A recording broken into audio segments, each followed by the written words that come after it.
Dumating na kasulid yung ating in-order na mic adapter para dito sa ating DJI Osmo Action 3. Isa itong action na camera.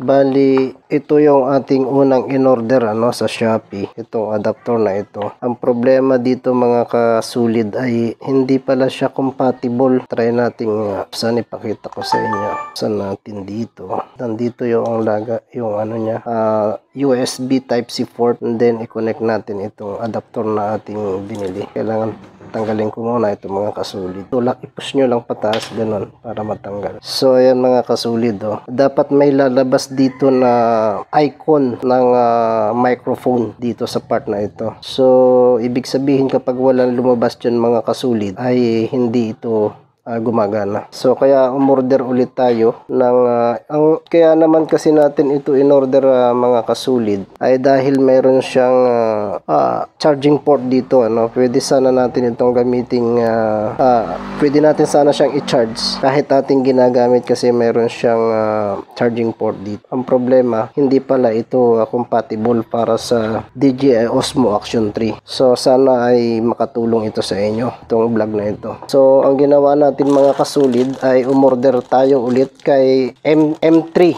Moto. Bali napanood ko kasi sa vlog ni MotoBeast PH na ito yung kanyang ginamit. So try natin, buksan natin ito kung gumagana siya.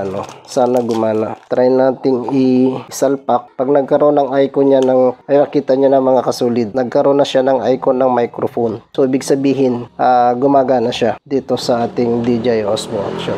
Try natin gamitan ng microphone. Ito palang microphone na ito ay yung ICC. Hindi ito ibig sabihin na yung yung International Criminal Court. Yung ICC ay yung intercom. Ano ba yun? Yung basta dalawang microphone siya, dual microphone. Ito yung isang microphone na i-connect natin sa ating intercom para marinig yung boses ng ating OBR so doon sa ating vlog. So try nating gamitin, i-testing dito sa TRS ito mga kasulid. Dalawa lang yung kanyang ring. Try natin kung gagana yung microphone niya. Hello mic. Ayun, tumataas siya mga kasulid. Hello test mic, hello. Try nating i-record mga kasulid para ating makinggan yung kanyang audio result o audio quality. Hello mga kasulid, test mic, hello, test mic. Kumusta kayo mga kasulid?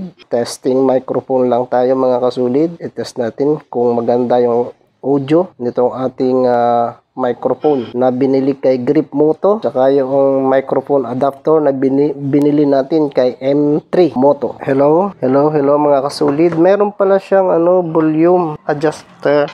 Itong dito pwede siyang i-adjust. Tingnan natin kung lalakas. Hello. Ayo, wala. Tingnan natin. Hello mga kasulid. Hello. Sana nagre-record ng maayos itong ating microphone. Hello, tingnan natin ang kanyang quality. Hello mga kasulid. Good morning. Bakit hindi siya tumataas? Ibig sabihin ba sa dB? Adjust natin sa dB mga kasulid. Hello. Test mic. Hello. Good morning. Ayan, i-adjust natin mga kasulid sa positive 2 dB. Hindi, kumusta ang iyong sound? Hello, kumusta? Hello. Good morning mga kasulid. Tetest lang natin itong ating microphone na ating binili kay Grip Moto at yung adapter ay kay M3 Moto testing microphone. So gumagana naman siya mga kasulid. Yung quality na lang ng boses yung ating titingnan kung maganda yung audio quality. Yun lang mga kasulid. Thank you so much. God bless.